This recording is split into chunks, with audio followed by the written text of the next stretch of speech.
Salut tout le monde, j'espère que vous allez bien et bienvenue sur ma chaîne YouTube.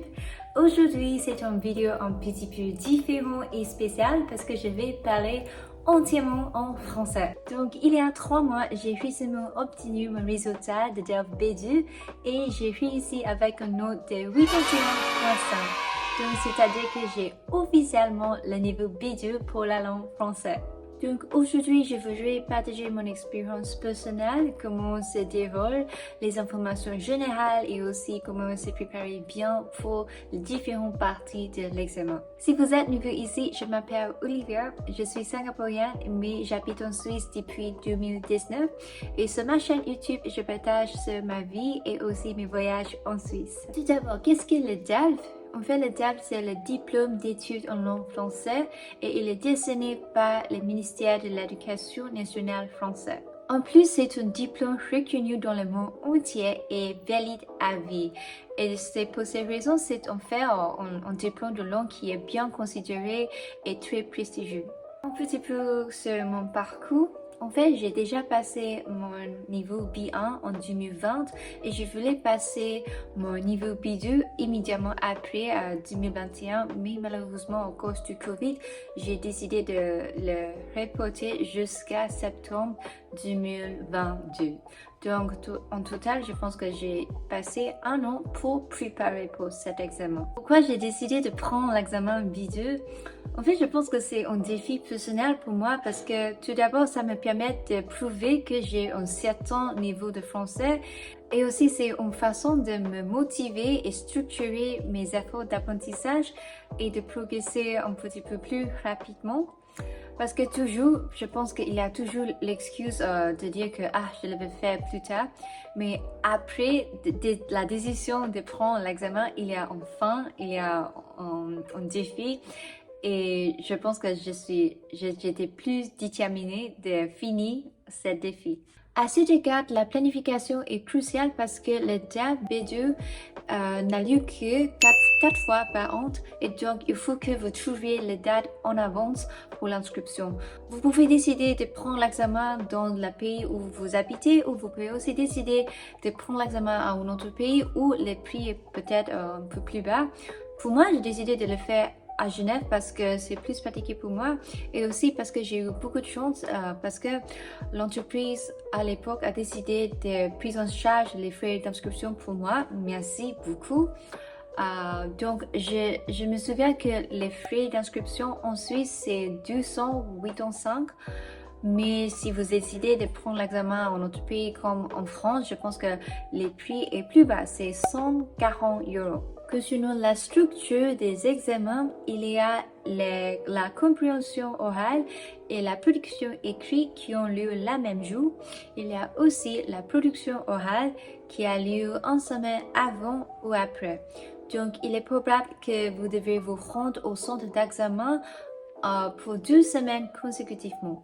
Pour chaque partie du test, il y a 25 points possibles et vous devez obtenir au moins 5 points dans une section pour la réussir. Cependant, pour réussir l'ensemble du test, vous devez obtenir au moins 50 points. Maintenant, on va parler de la première partie de l'examen, c'est la compréhension orale qui dure environ 30 minutes. Vous allez écouter 2 enregistrements différents.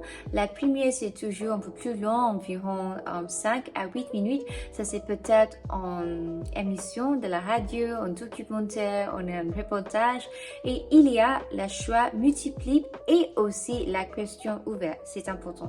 Pour le deuxième enregistrement, c'est plus court, de 2 à 3 minutes, mais le problème, c'est que c'est écouté pour juste une seule fois. C'est moins compliqué, c'est toujours un document informatif comme une interview ou un journal télévisé et il y a les choix multiples. Pour réussir cette section, j'ai 2 conseils pour vous. Le premier conseil, c'est que de lire tout d'abord les questions. Vous avez 5 minutes avant le commencement du premier enregistrement et vous devez utiliser ce temps pour lire les questions afin que vous savez ce qu'il faut écouter. Le deuxième conseil, c'est que l'écoute est la priorité, pas l'écriture. Je sais que lorsqu'on est très anxieuse, on veut tout écrire, mais si vous faites ça, vous ratez l'information importante et les détails fournis par l'audio. Et si vous ratez cette information, c'est mauvais parce que surtout pour la 12e enregistrement, faites attention parce que c'est jour qu'on se voit. Donc, accordez toute votre attention sur l'audio au lieu de tout noter. Si vous faites ça, vous répondrez sans problème. Mais est-ce que ça veut dire qu'on n'a pas besoin de faire les notes? Non, pas du tout. On a besoin de faire les notes, mais avec une manière intelligente. C'est-à-dire de développer une façon d'écrire avec les notes simplifiées, utiliser les symboles d'abréviation, etc. Finalement, habituez-vous à écouter les nouvelles en français. Par exemple, vous devez parler aux gens ou aussi écouter la radio, regarder la télévision ou le Netflix en français. Ça vous permet d'entraîner vos oreilles, de recevoir les nouvelles en français.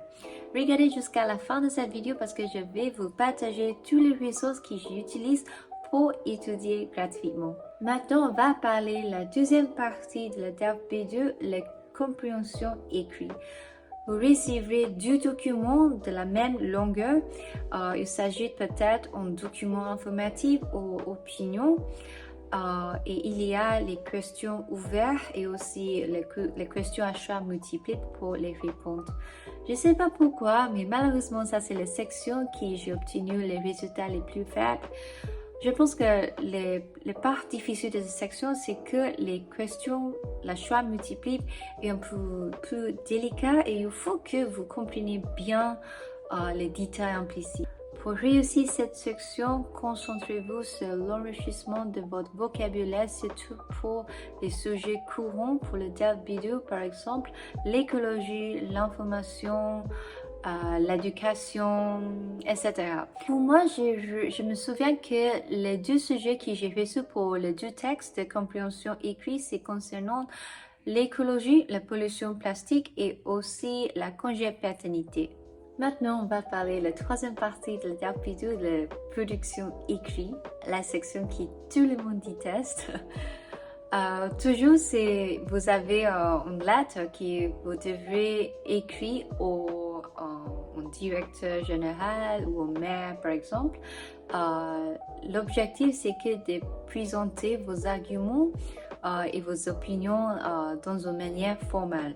Donc, je pense que le but pour réussir, c'est que d'utiliser la politesse formelle en français. Par exemple, à la début de la lettre, il faut que vous écrivez monsieur ou monsieur le maire, monsieur le directeur. Et à la fin de votre lettre, il faut que vous écrivez je vous prie d'agréer, monsieur le maire, l'expression de mes sentiments distingués. Je ne sais pas pourquoi les Français utilisent les mots si formels, si longs pour juste une lettre, mais c'est la vie. Donc, pour mon examen, le sujet était d'écrire en lettre au maire pour rétablir un marcheton pour les personnes âgées dans le quartier et aussi d'expliquer les avantages de le faire. Et je suis contente parce que pour cette section, j'ai réussi avec une note de 21 sur 25. Maintenant, on va parler de la dernière partie de la DELF B2, c'est la production orale. C'est aussi le seul individuel épreuve de l'examen. Pour la production orale, il y a 3 étapes. Tout d'abord, il y a la préparation, peut-être pour 10 ou 15 minutes, j'ai oublié. Et après, il y a la présentation de vos documents. Et enfin, il y a les débats, les discussions avec l'examinateur. Vous avez la possibilité de tirer les questions, les sujets. Pour moi, j'expliquais mes sujets après parce que c'est un peu compliqué.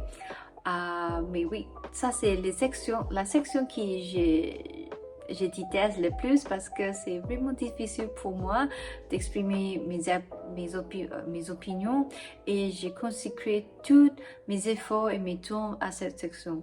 Écrivez dans les commentaires si vous avez la même difficulté que moi pour la production orale. Pour réussir la production orale, je pense que la clé, c'est d'utiliser les mots expressifs pour démontrer votre vocabulaire à l'examinateur. Donc, n'utilisez pas la même phrase, par exemple, pour toutes vos causes, mais plutôt des phrases comme imaginons que, prenons le cas à titre exemple, parce que ça vous permettre de prouver que vous avez le niveau de démontrer votre vocabulaire et votre nouvelle expression. Il est important aussi que vous utilisez les mots de liaison, les connecteurs logiques pour structurer vos arguments. Ils sont les mots comme pour que, afin de, cependant, néanmoins, dans un premier temps, etc. En utilisant ces mots, ça vous permet d'être plus fluide et plus naturel. Je vais partager mon expérience pour cette section. En fait, j'ai fait une petite erreur parce que le titre de l'article que j'ai choisi pour cette section, c'est ramener son travail à la maison. Mais à l'époque, j'ai mal compris et j'ai mal compris qu'il s'agissait de travailler à la domicile, de télétravail. Donc, parce que j'ai beaucoup préparé pour le sujet sur le télétravail, et quand j'ai choisi ce sujet, j'étais très heureuse puisque j'ai pensé que, je vais présenter tous mes arguments que j'ai préparés. Mais ce n'est que pendant le débat avec l'examinateur qui m'a remarqué que les sujets en fait c'est un peu différent, c'est pas le télétravail, c'est ramener le travail à la maison et j'ai pensé que merde, je vais échouer parce que le sujet n'est pas correct. Mais guess what, à la fin j'ai obtenu les résultats de 21 sur 25 aussi. Et donc la leçon que j'ai appris c'est qu'en fait le contenu de votre document c'est pas important. L'important c'est le vocabulaire que vous utilisez et aussi vos expressions utilisées et comment vous structurez et présentez vos arguments. Et si vous pouvez défendre bien vos arguments, vous devez réussir. Concernant les ressources que j'ai utilisées pour préparer l'examen, j'ai laissé tous les détails sur la description ci-dessous, mais en fait, j'utilise plein de ressources gratuitement en ligne. Tout d'abord, j'ai pris la cours français avec mon professeur français 2 fois par semaine. En plus, j'ai regardé beaucoup la vidéo française, surtout dans la chaîne French Good TV. Je vraiment recommande cette chaîne parce qu'il y a plein de ressources, les informations pour chaque partie de la section pour le B2. Et aussi, une semaine avant mon production orale, j'ai regardé la démonstration complète de la production orale pour me familiariser avec le processus. J'ai aussi utilisé des ressources provenant des sites d'information français. J'aime bien le site RFI Savoir et TV5 Monde parce que pour ces deux sites, ils sont excellents car ils proposent des articles d'actualité gratuitement et ils les accompagnent avec d'exercices de compréhension et ce qui vous aide à écrire les vocabulaires de niveau B2 et aussi vous préparer la section de compréhension orale. Voilà, c'est tout et j'espère que vous trouvez cette vidéo utile pour vous. Dites-moi dans les commentaires si vous allez prendre le DEL B2 cette année en 2023 et je vous souhaite bonne chance.